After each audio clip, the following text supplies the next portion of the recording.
We should stand up together and fight against terrorism, and we should make sure that every child gets safe and quality education.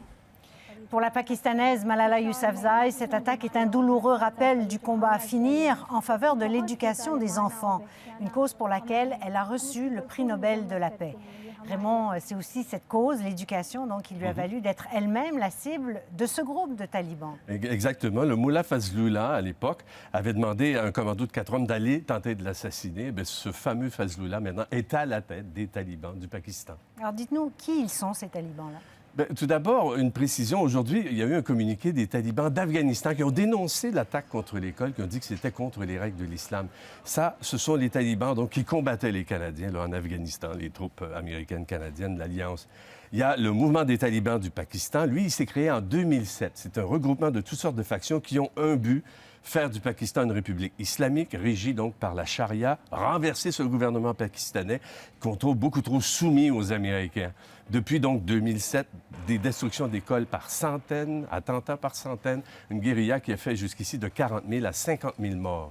Donc, ça dure depuis plusieurs années déjà, cette Exactement. guerre civile. Mais là, il y a eu un regain d'intensité de la tension et c'est ce qui aurait mené à ces attentats. Exactement. Pendant des années, le gouvernement pakistanais hésitait à les attaquer, ces gens-là, ces talibans, dans leur base, qui est au nord Waziristan, au nord-ouest là, du Pakistan.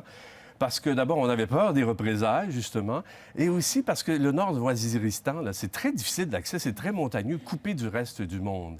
Mais ce qui est arrivé en juin dernier a changé toute la situation. Attaque contre l'aéroport de Karachi, 28 morts. Choqué, là, vraiment, ça a choqué l'opinion publique pakistanaise. C'est la goutte qui fait déborder le vase. Et là, le gouvernement pakistanais, dans les jours qui ont suivi, a lancé une vaste opération. 30 000 soldats pakistanais qui se sont rendus au nord Waziristan, appuyés par des bombardements aériens, y compris des drones américains. On aurait fait jusqu'ici 1800 morts dans les rangs des talibans pakistanais.